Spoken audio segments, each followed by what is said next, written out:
Guys what's up, welcome back to gravity circle. और हम लोग क्लास 12th के 3 चैप्टर्स निपटा चुके हैं, solid states, solutions and electrochemistry. तो फिजिकल केमिस्ट्री के 3 चैप्टर्स हमारे पास पूरे तरीके से कंप्लीट हो गए हैं।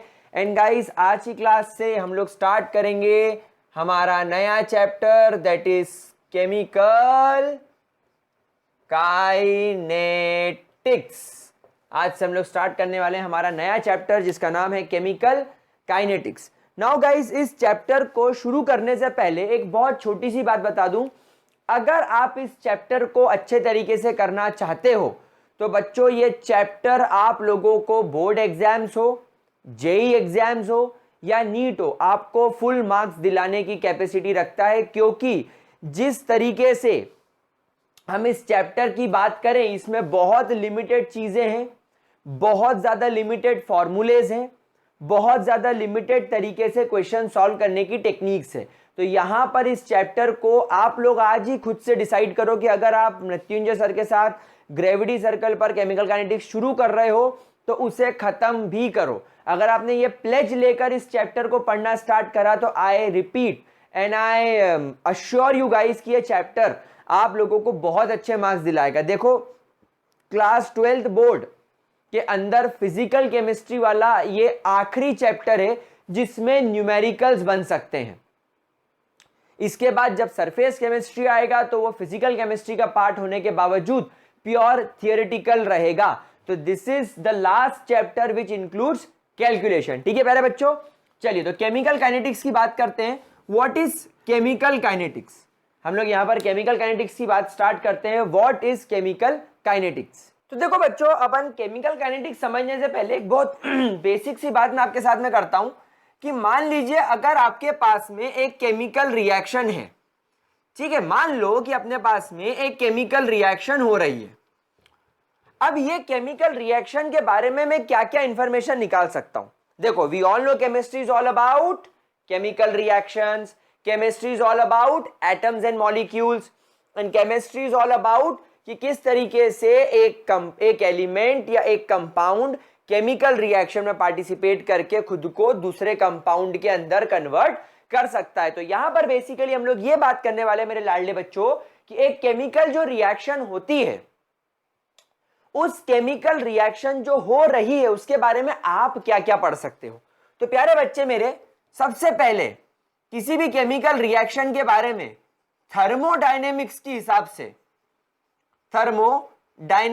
हिसाब से आप ये पता कर सकते हैं कि केमिकल रिएक्शन स्पॉन्टेनियस है या नहीं। मतलब किसी भी केमिकल रिएक्शन का अगर डेल्टा जी 0 से छोटा है, मतलब किसी का डेल्टा जी अगर नेगेटिव है, तो हम लोग सब जानते हैं कि डेल्टा जी नेगेटिव होने का मतलब क्या है? केमिकल रिएक्शन होगी, केमिकल रिएक्शन होगी और प्रोडक्ट बनाकर देगी। इस बात की श्योरिटी आपको थर्मोडायनेमिक्स से मिल जाती है। उसके बाद आप लोग क्लास 11 में दूसरा चैप्टर पढ़ते हैं, दैट इज इक्विलिब्रियम। इक्विलिब्रियम नाम का चैप्टर आपको यह बताता है कि अगर कोई केमिकल रिएक्शन हो रही है तो वो किस हद तक हो सकती है, वो किस एक्सटेंट तक केमिकल प्रोडक्ट बनाकर दे सकती है। तो इक्विलिब्रियम क्या बताता है? It tells you the extent to which a chemical reaction can occur. It tells you the extent to which a chemical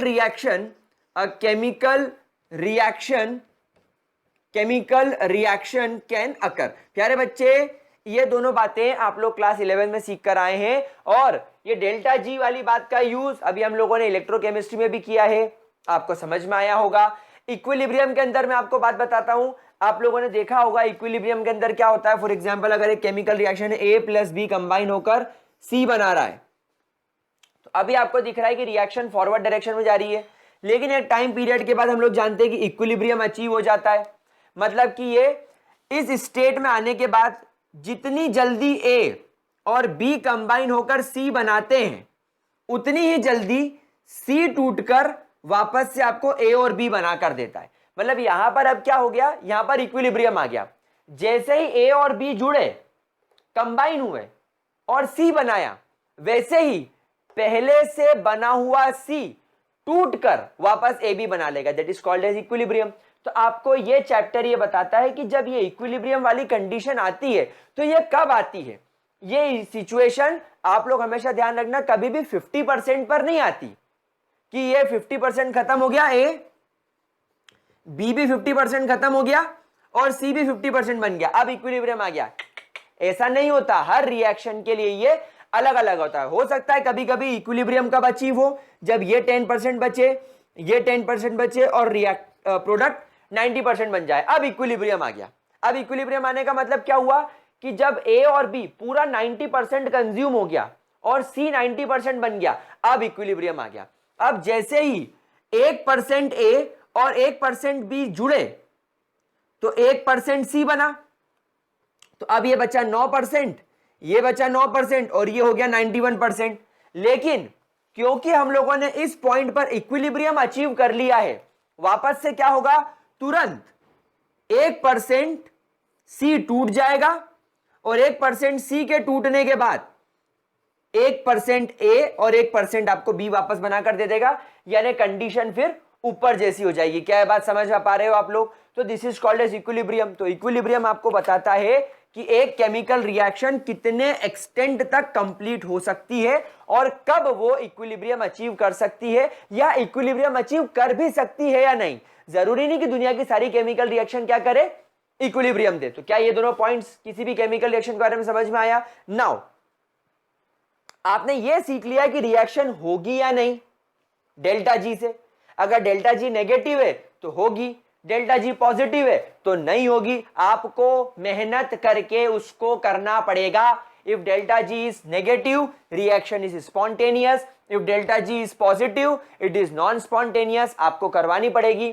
तो थर्मोडायनेमिक्स ने आपको यह बता दिया कि रिएक्शन होगी कि नहीं होगी। इक्विलिब्रियम ने आपको बता दिया कि अगर रिएक्शन होगी तो वो कितने हद तक होगी, कितना प्रोडक्ट बनाकर देगी, कब इक्विलिब्रियम अचीव करेगी। लेकिन अभी भी एक बात मुझे पता नहीं चली। होगी मान लिया, कितनी होगी मान लिया, लेकिन कितनी देर में, कितना टाइम लगाएगी, क्या स्पीड होगी, what will be the time taken by the chemical reaction. और ये बात आपको बताता है हमारा केमिकल काइनेटिक्स। तो guys in this chapter that is your chemical kinetics, chemical kinetics के नाम को तोड़कर समझने की कोशिश करते हैं। What is chemical? Chemical means chemical reaction. Chemical का मतलब होता है any chemical reaction. And kinetics का मतलब क्या होता है? स्पीड या मूवमेंट, है ना। काइनेटिक्स मतलब अगर कोई चीज स्पीड में होती है या चल रही होती है, something which is in motion, उसको काइनेटिक्स बोलते हैं। तो केमिकल रिएक्शन की स्पीड आपको ये बताएगा। तो what is overall chemical kinetics? तो हम बोलेंगे दिस चैप्टर डील्स विथ, या आप ऐसा बोलना चाहिए, this is the branch of chemistry. थोड़ी प्रॉपर डेफिनेशन ही बन जाएगी ताकि आपको बढ़िया रहे। So this is the branch of the chemistry, this is the branch of the chemistry that deals with the rate of a chemical reaction, the rate of a chemical reaction. Now what do you mean by rate? Rate मतलब भाव नहीं, पैसे वाला rate नहीं बोल रहे लाए अपुन क्या बोल रहे लाए? रेट। रेट मतलब कितनी देर में कितना प्रोडक्ट बना, कितनी देर में कितना रिएक्टेंट खत्म हुआ, that is called as rate. अभी अपन रेट के बारे में स्टडी करना सीखेंगे। तो केमिकल काइनेटिक्स में अपन लोग क्या पढ़ेंगे बिडू? बोलो बिडू लोग, प्यारे प्यारे बिडू, क्या पढ़ेंगे अपन? केमिकल काइनेटिक्स में अपन लोग पढ़ेंगे कि एक केमिकल रिएक्शन का रेट क्या होता है, एक केमिकल रिएक्शन कितनी जल्दी प्रोडक्ट बना सकती है, या एक केमिकल रिएक्शन कितने धीरे प्रोडक्ट बना सकती है, या एक केमिकल रिएक्शन की प्रोडक्ट बनाने की स्पीड क्या है, और उस रेट ऑफ केमिकल रिएक्शन को कौन कौन से फैक्टर्स अफेक्ट कर सकते हैं, वो कौन कौन सी चीजें हैं जो किसी भी केमिकल रिएक्शन के रेट को अफेक्ट कर सकती है। तो in this chapter we will study in detail about the rate of a chemical reaction, how मतलब what are the factors which can affect the rate of a chemical reaction, और भी बहुत सारे कंसेप्ट्स आएंगे, हम एक के बाद एक क्या उसको लिंक करते चलेंगे। तो guys this is the introduction of this chapter. जल्दी से इसके बारे में आप पॉइंट्स नोट करें, अंडरस्टैंड करें इस चीज को। Rate of a chemical reaction आज ही की क्लास में पढ़ाऊंगा, टाइम वेस्ट बिल्कुल नहीं करूंगा, नोट इट डाउन। हाँ गाइस चलिए, तो अब हम लोग यहां पर स्टार्ट करने वाले हैं हमारा major and the important topic, that is rate of a chemical reaction. प्यारे बच्चों, मैं आपको सीधी सीधी बात बता दूं, बोर्ड एग्जाम्स में यहां से क्वेश्चन आने के चांसेस होते हैं, तो प्लीज इस पॉइंट को थोड़ा ध्यान से पढ़िएगा। चैप्टर छोटा है तो क्वेश्चन कहीं से भी आ सकते। तो हम लोग स्टार्ट करने वाले हैं rate of a chemical reaction. देखो, अगर मैं बात करूं केमिकल रिएक्शंस की, तो हमारे पास में एक ऐसी केमिकल रिएक्शन हो रही है जिसको मैं आपके सामने बोर्ड पे लिखता हूं। फॉर एग्जांपल, आपके पास में सिल्वर नाइट्रेट है AgNO3, और आपने सिल्वर नाइट्रेट की केमिकल रिएक्शन करी सोडियम क्लोराइड के साथ। तो क्योंकि ये भी एक आयोनिक कंपाउंड है, ये भी एक आयोनिक कंपाउंड है, मेटल आपस में डिस्प्लेस हो जाएंगे, और डिस्प्लेसमेंट होने की वजह से NaNO3 बन जाएगा और AgCl बन जाएगा। मतलब सोडियम और सिल्वर ने अपने अपनी लोकेशन बदल ली, इसको बोलते हैं डबल डिस्प्लेसमेंट रिएक्शन। तो यहां पर क्या हुआ, ये केमिकल रिएक्शन हुई। लेकिन बच्चों प्रॉब्लम क्या है, this chemical reaction is very fast. ये केमिकल रिएक्शन कैसी होती है प्यारे बच्चों, वेरी फास्ट। मतलब आपने टेस्ट ट्यूब के अंदर सिल्वर नाइट्रेट भरा और आपने दूसरी टेस्ट ट्यूब से इसके अंदर NaCl का सॉल्यूशन जैसे डाला, दोनों सब्सटेंसेस जैसे ही मिले, पलक झपकते ही प्रोडक्ट बनना चालू हो गया। अब एक बात बताओ, अगर कोई चीज इतनी फास्ट होगी, अगर कोई चीज इतनी फास्ट होगी, तो क्या आप इतनी फास्ट केमिकल रिएक्शन के लिए उसका रेट, उसके फैक्टर्स, उसके बारे में डिटेल स्टडी कर पाओगे? बिल्कुल भी नहीं। तो कुछ केमिकल रिएक्शंस ऐसी होती है जो बहुत ज्यादा फास्ट होती है, और इसीलिए we can never use such reactions for our studies, और स्टडीज काहे की करने वाले प्यारे बच्चों, रेट पता लगाने की, उसका एवरेज रेट पता लगाने की, उसका इंस्टेंटेनियस रेट पता लगाने की, उसका ऑर्डर पता लगाने की, मॉलिक्यूलरिटी पता लगाने की, अभी जो बातें सब पढ़ाऊंगा ना, हाफ लाइफ पता लगाने की, अभी चैप्टर पढ़ते जाएंगे तो आपको समझ में आता जाएगा। तो यहां पर इतनी फास्ट केमिकल रिएक्शन के लिए हम लोग नहीं पढ़ सकते, क्योंकि वो जुड़ा और हो गया। समझ रहे बात को।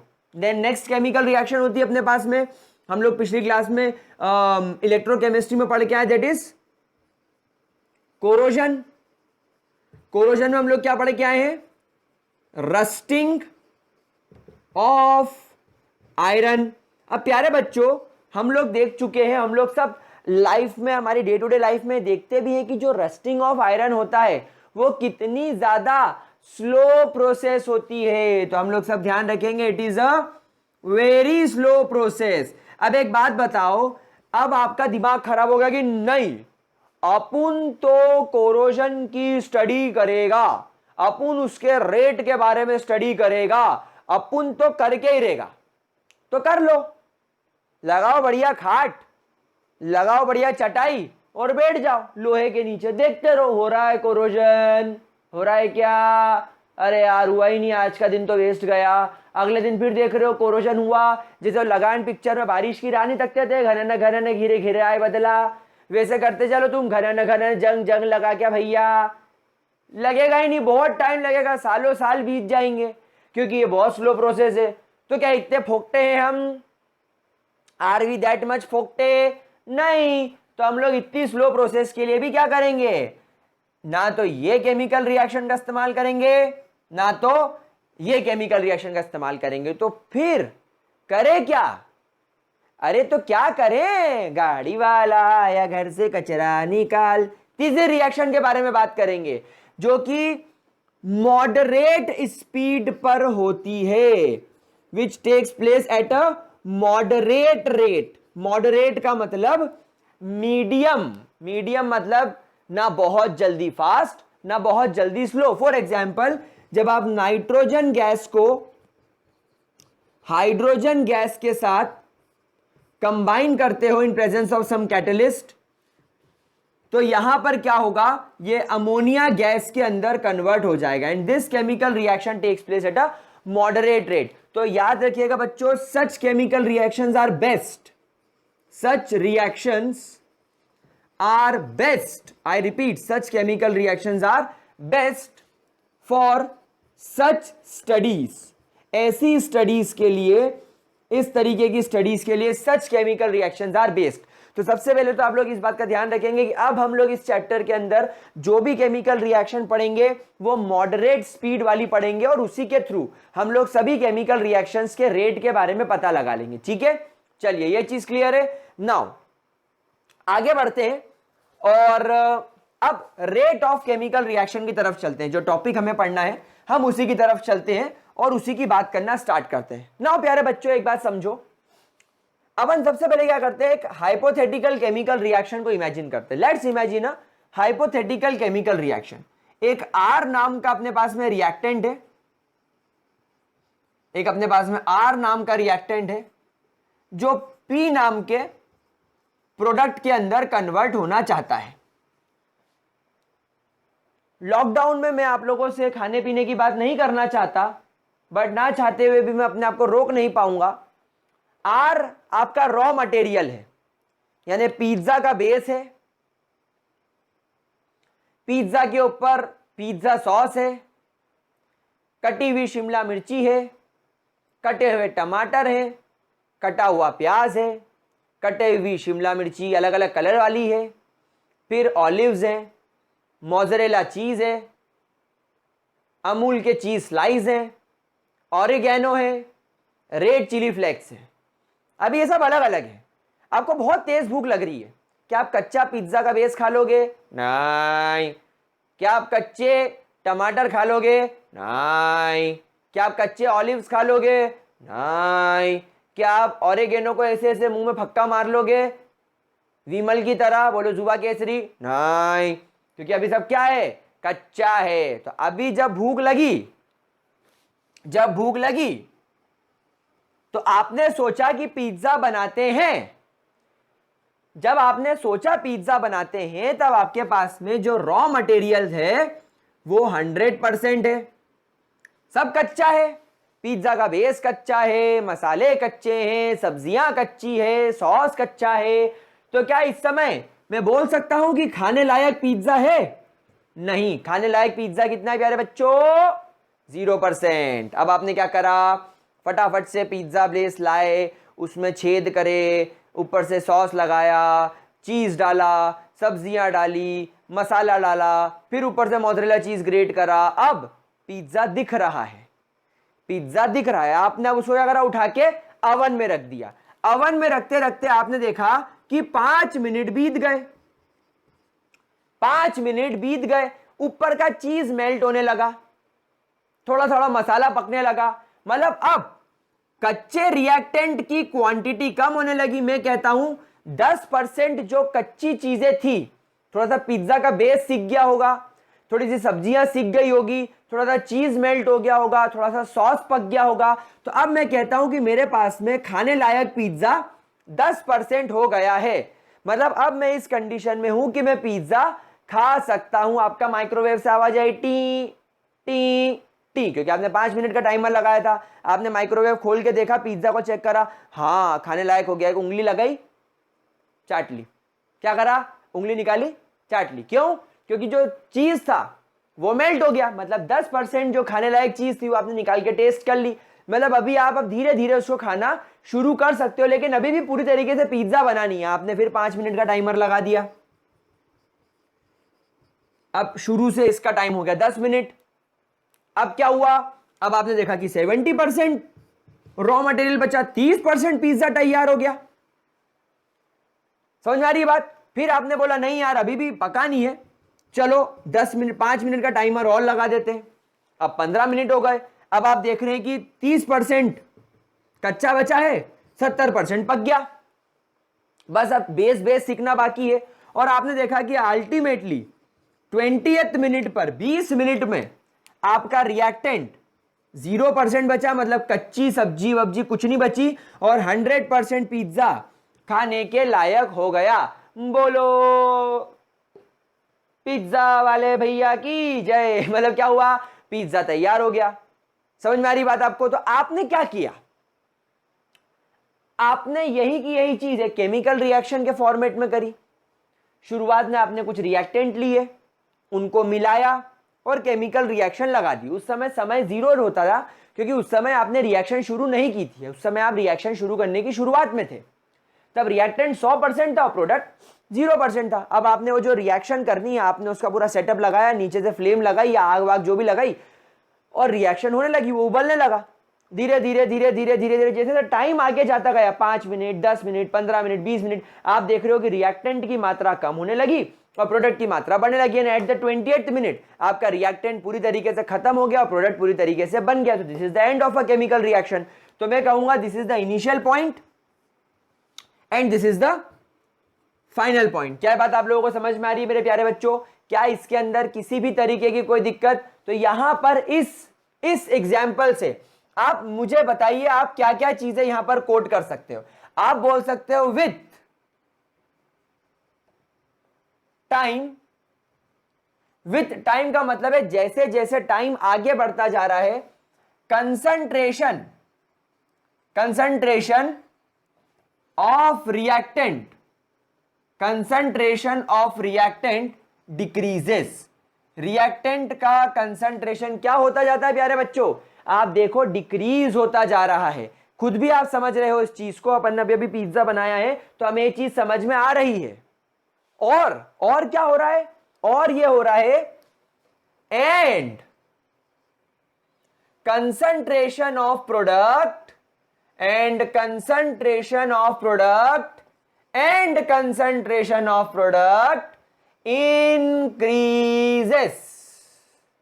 कंसंट्रेशन ऑफ प्रोडक्ट बढ़ रहा है। जैसे जैसे समय आगे बढ़ रहा है प्रोडक्ट की मात्रा बढ़ रही है, रिएक्टेंट की मात्रा कम हो रही है। क्या ये बात समझ में आ रही है आप लोगों को?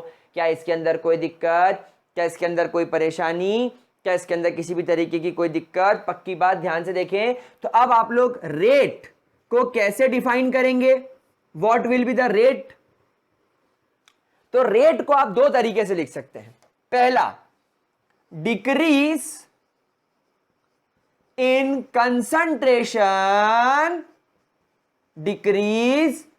Concentration of reactants divided by time taken.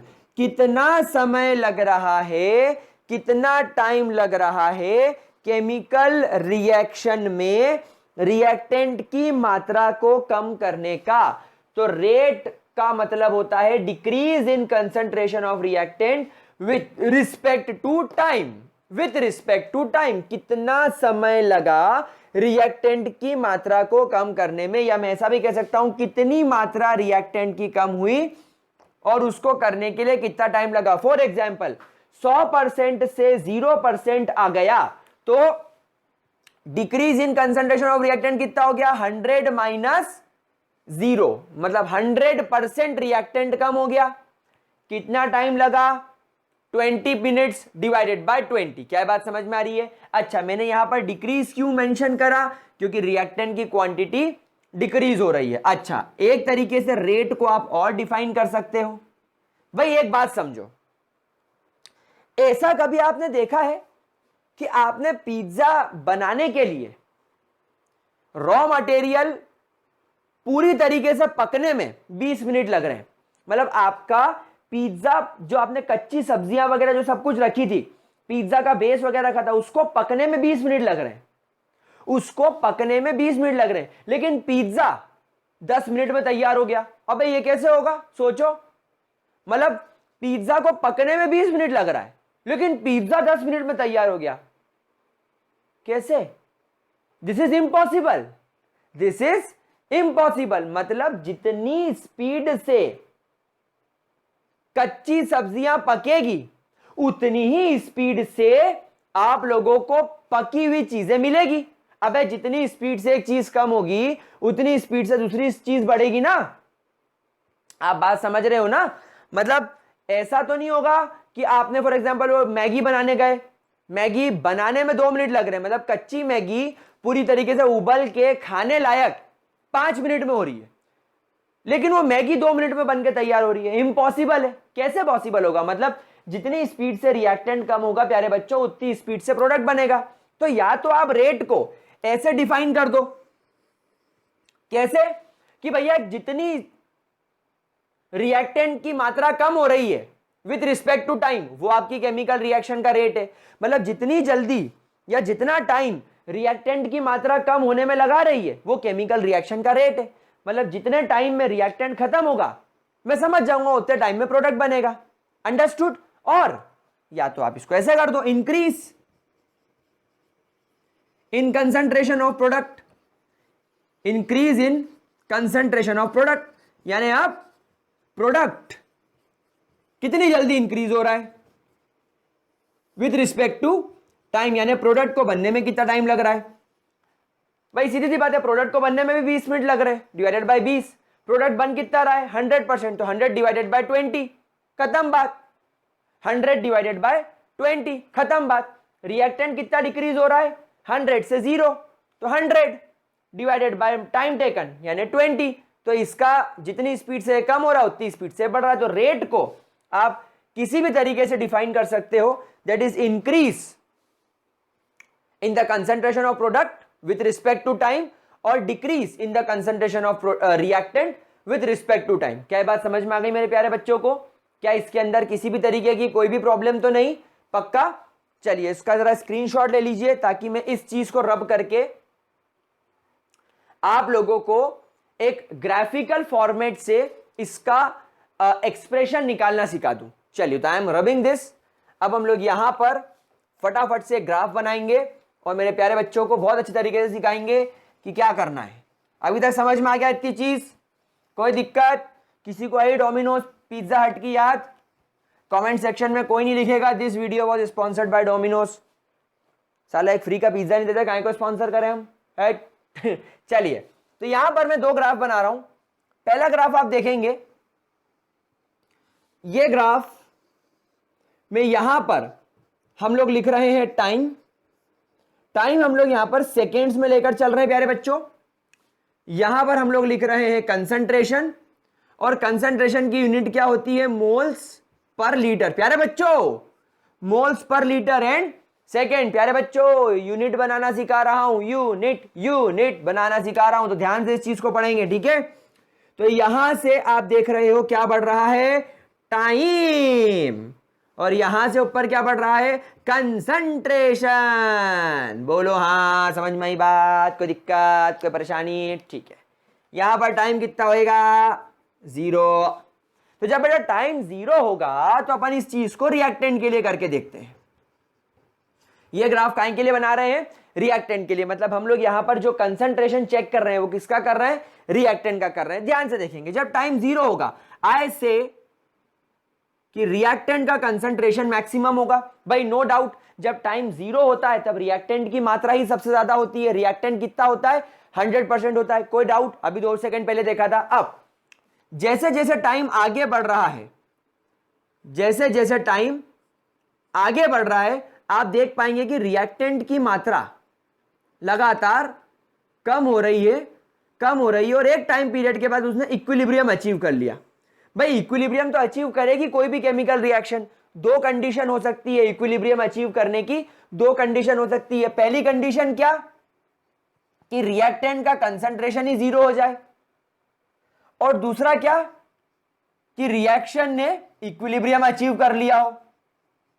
Reaction ने अचीव कर लिया हो क्या? इक्विलिब्रियम। मतलब अब केमिकल रिएक्शन में अगर एक मॉलिक्यूल रिएक्टेंट का प्रोडक्ट में कन्वर्ट होगा, उसी समय प्रोडक्ट का एक मॉलिक्यूल रिएक्टेंट में कन्वर्ट हो जाएगा, तो वहां पर एक स्टेबिलिटी आ जाएगी। जैसा भी आपको चैप्टर की शुरुआत में सिखाया था कि वहां पर एक स्टेबिलिटी आ जाएगी। अब जितना रिएक्टेंट टूट के प्रोडक्ट बनाएगा उतना प्रोडक्ट वापस टूट के रिएक्टेंट बना लेगा। तो यहां पर ये जो लाइन है, ये जो लाइन आपको यहां से कांस्टेंट होती हुई दिखाई देती है, ये इक्विलिब्रियम अचीव करने की लाइन है। देखो यहां तक तो रिएक्टेंट लगातार कम हो रहा है, लगातार कम हो रहा है, और यहां आकर उसने इक्विलिब्रियम अचीव कर लिया, मतलब यहां पर आपकी रिएक्शन इक्विलिब्रियम में चली गई। या तो आप चाहें तो उसको पूरा जीरो पे भी टच कर सकते हैं। क्यों?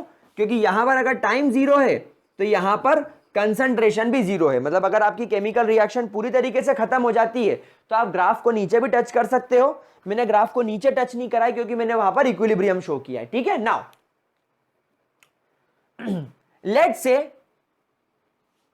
से एट टाइम t1, मैं यहां पर टाइम बोल रहा हूं t1, this is time t1, तो यहां पर अपन लिखेंगे एट t1।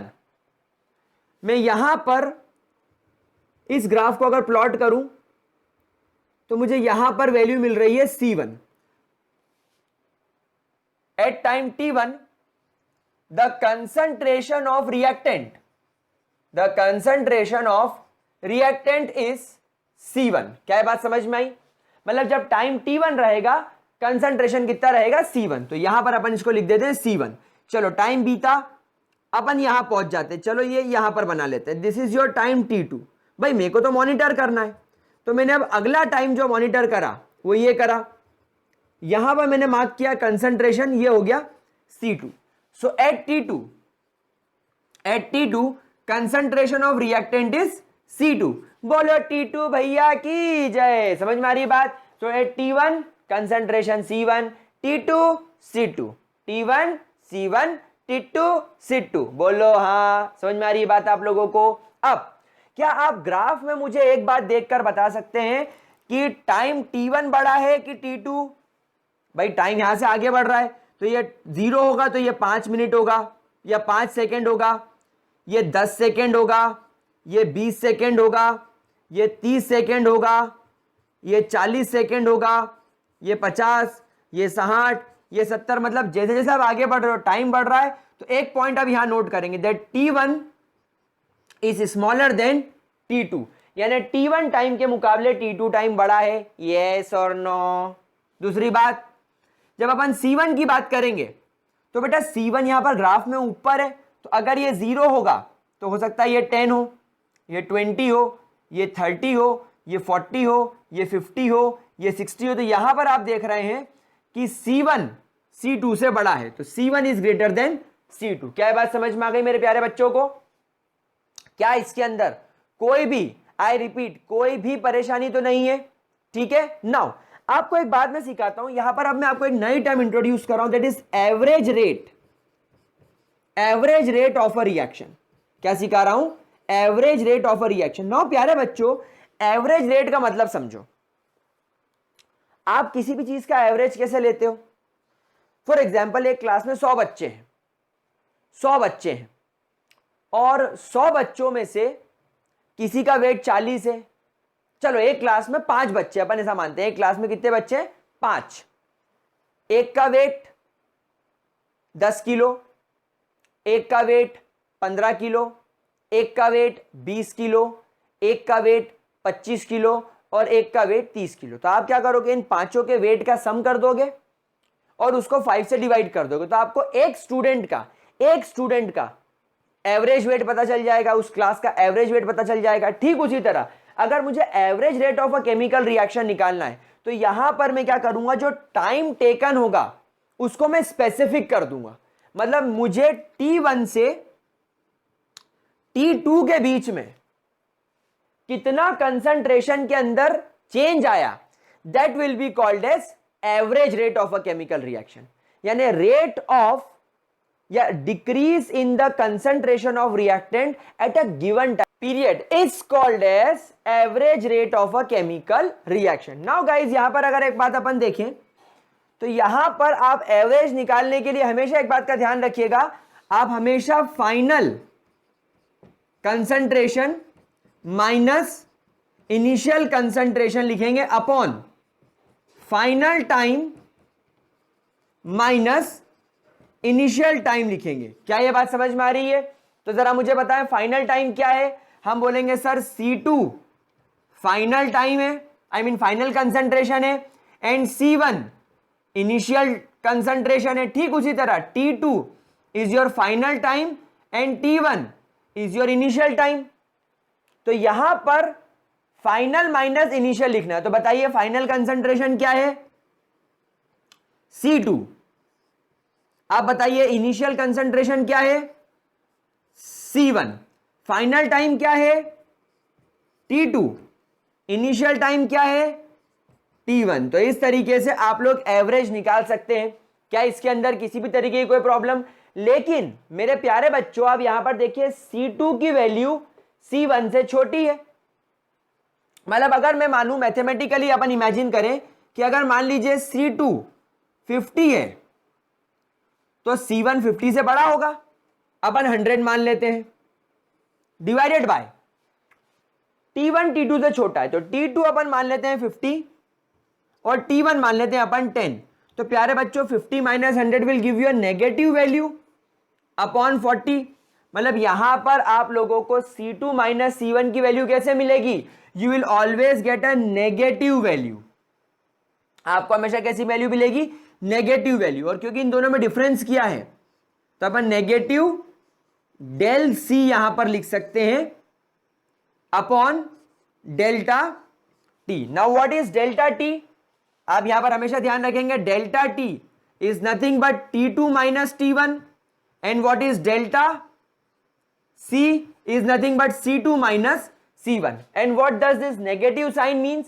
Negative sign का मतलब होता है decrease in the concentration of reactant। मतलब अगर आप reactant की बात कर रहे हैं, if we are talking about reactant, तो आपको concentration हमेशा कैसा लिखना पड़ेगा?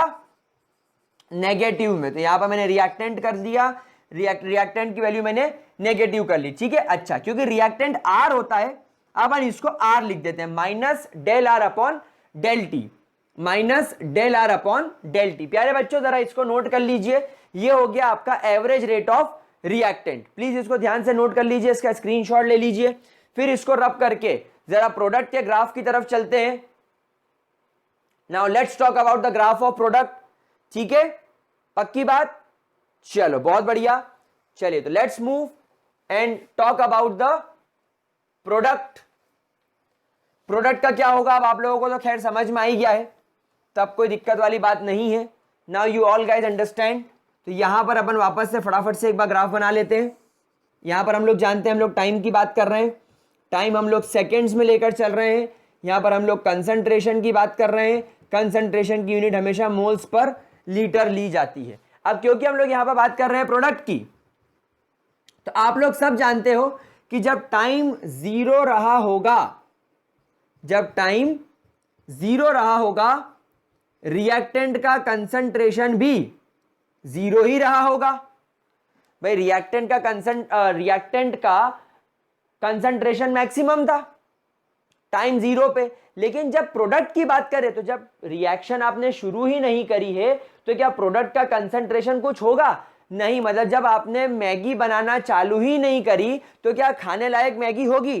खैर चलो आप लोग तो भूखे हो मेरी तरह, कच्ची मैगी भी खा सकते हो। चलो लौकी की सब्जी, अब आपको लौकी की सब्जी बनानी है तो क्या कच्ची लौकी खा जाओगे? कच्ची मिर्ची खा जाओगे? कच्चा जीरा और राई खा जाओगे? नहीं, वो अभी खाने लायक है ही नहीं। मतलब पकी हुई लौकी जीरो है। लेकिन जैसे जैसे टाइम आगे बढ़ेगा आप देखेंगे कि प्रोडक्ट की क्वांटिटी बढ़ रही है और एक टाइम पीरियड के बाद ये भी आके कांस्टेंट हो गई। क्यों कांस्टेंट हो गई? क्योंकि या तो केमिकल रिएक्शन खत्म हो गई, यानी प्रोडक्ट पूरी तरीके से 100% बन गया, या इक्विलिब्रियम आ गया। तो यहां पर आप देख रहे हो कि ग्राफ इंक्रीज हो रहा है। मतलब एज टाइम इंक्रीजेस, जैसे जैसे टाइम आगे बढ़ता है 5 second, 10 second, 50 second, 100 second, 500 second, product का कंसंट्रेशन आपको लगातार बढ़ता हुआ दिखाई दे रहा है। क्या इसके अंदर कोई दिक्कत? क्या इसके अंदर कोई परेशानी? तो यहां पर आप लोग अगर प्रोडक्ट का एवरेज रेट ऑफ प्रोडक्ट अगर आप लोग लिखना चाहें तो आप कैसे लिखेंगे? अपन फटाफट से यहां पर देखते हैं। तो let's say at time t1 मैं कहता हूं प्रोडक्ट का कंसंट्रेशन यहां पर कितना हो गया? C1। And at time t2 मैंने इसको टाइम बोल दिया t2, concentration of reactant is C2। अब इस ग्राफ में आप क्लियरली देख सकते हो कि T1 T2 से छोटा है, T1 5 सेकेंड पर आ रहा है, T2 50 सेकेंड पर आ रहा है, ठीक है। एंड कंसंट्रेशन C1, आप देखें C1 ग्राफ में C2 से छोटा आ रहा है, मतलब C2 C1 से बड़ा है। T2 आपका फाइनल टाइम है, C2 आपका फाइनल कंसंट्रेशन है, C1 आपका इनिशियल कंसंट्रेशन है, T1 आपका इनिशियल टाइम है। तो final minus concentration that is C2 minus C1 upon T2 minus T1, इसको अपन लिखेंगे डेल्टा P से। Why delta P? यानी increase in concentration of product divided by delta T, यानी चेंज इन टाइम। अब यहां पर आप देखिए डेल्टा P के आगे पॉजिटिव वैल्यू आ रही है, क्यों? क्योंकि अगर C2 C1 से बड़ा है, तो अगर C2 100 है और C1 इनिशियल 50 है, अपॉन T1 5 है और T2 50 है, तो आप देखिए दोनों ही वैल्यू पॉजिटिव आ रही है, 50 अपॉन 45। तो दोनों ही वैल्यू पॉजिटिव होने का मतलब क्या है कि यहां पर ग्राफ भी आपको पॉजिटिव स्लोप पर दिख रहा है। दैट मींस जो delta P by delta T है, it shows the increase in concentration of product with respect to time. समझ में आ रही बात आप लोगों को?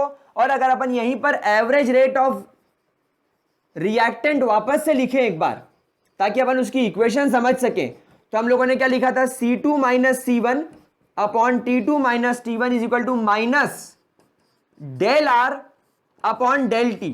Y? Negative sign. Negative sign क्या शो करता है? It shows the decrease in concentration of reactant with respect to time. अच्छा, यहां पर ध्यान रखिएगा, यहां पर मैं यहां लिख देता हूं C2 minus C1 is equal to delta P and T2 minus T1 is equal to delta T। क्या ये बात समझ में आ गई प्यारे बच्चों को? तो इस तरीके से आप लोग केमिकल रिएक्शन के रेट को लिख सकते हो बिना किसी परेशानी के।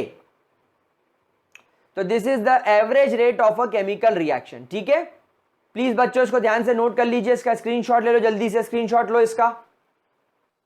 चलो गाइस, मैंने इधर से ग्राफ रब कर दिया है और मैंने आप लोगों को एक बात अभी ग्राफ में बताई थी, मैंने ग्राफ रब कर दिया, लेकिन मैंने आपको बताया था कि जो मैंने ग्राफ बनाया था उसमें एक एक्सिस पर जो कंसंट्रेशन लिया था मैंने उसकी यूनिट मोल्स पर लीटर ली थी, और दूसरे तरफ जो मैंने यूनिट ली थी उसको मैंने सेकेंड्स लिया था, यानी जहां पर टाइम था यहां पर कंसंट्रेशन था, तो कंसंट्रेशन की यूनिट मोल पर लीटर और इसकी यूनिट टाइम की सेकेंड्स। क्यों?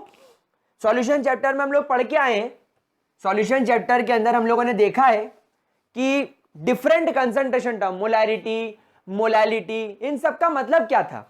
What was molarity? Number of moles of solute in 1 litre solution. Moles of solute यानी moles in 1 litre solution, in litre तो मोल्स पर लीटर। तो प्यारे बच्चों हमेशा ध्यान रखना कि जो कंसंट्रेशन होता है, जो भी आपका कंसंट्रेशन होता है, आप उसकी यूनिट हमेशा मोल्स पर लीटर लेकर चलते हो, और टाइम की यूनिट आप लोग सेकेंड्स में लेकर चलते हो। अब यहां पर आप देखें, एवरेज रेट ऑफ प्रोडक्ट हो या एवरेज रेट ऑफ रिएक्टेंट हो, कंसंट्रेशन में चेंज डिवाइडेड बाय टाइम में चेंज, यानी concentration by time, change in concentration by change in time. तो इससे अगर आपको यूनिट बनानी पड़े तो rate of a chemical reaction, rate of a chemical reaction, अगर आप इसकी यूनिट निकालनी चाहें तो बहुत इजी है। देखिए कैसे निकलेगी। चेंज इन कंसंट्रेशन प्रोडक्ट में भी दिख रहा है, रिएक्टेंट में भी दिख रहा है, और कंसंट्रेशन की यूनिट क्या होती है? मोल्स। अच्छा, चेंज इन कंसंट्रेशन से यूनिट के अंदर कोई चेंज नहीं आएगा, चेंज इन कंसंट्रेशन से यूनिट के अंदर कोई चेंज नहीं आएगा, upon change in time, change in time, time की यूनिट क्या है? सेकेंड्स। तो क्या यूनिट बन गई? मोल्स पर लीटर पर सेकेंड। सो आप लोग हमेशा ध्यान रखना, rate of a chemical reaction की यूनिट होती है मोल्स पर लीटर पर सेकेंड। क्या बात समझ में आ गई? क्या इसके अंदर किसी भी तरीके का कोई डाउट? चलेगा। इस तो वीडियो थोड़ा बड़ा हो गया है, क्लास थोड़ी लंबी हो गई है, तो आज एवरेज रेट पर बात रोकते हैं। कल की क्लास में किसी भी केमिकल रिएक्शन को एवरेज रेट के हिसाब से रिप्रेजेंट कैसे करते हैं, स्टोइशियोमेट्रिक कोएफिशिएंट्स, यानी जब आप किसी केमिकल रिएक्शन को बैलेंस करते हो तो उसके आगे आप नंबर ऑफ मोल्स लिखते हो, 2 मोल्स, 3 मोल्स, 1 मोल, उसका यहां पर रिप्रेजेंटेशन में क्या यूज होगा, instantaneous rate of a chemical reaction क्या होता है, और एनसीईआरटी का एक हाथ एग्जाम्पल अपन करके देखेंगे। आज की क्लास यही रोकते हैं। आज की क्लास के लिए इतना ही। कल इसी समय इसी वक्त आप लोगों से मुलाकात होगी। तब तक के लिए देखते रहिए ग्रेविटी सर्कल। चलिए guys, see you guys tomorrow, bye bye.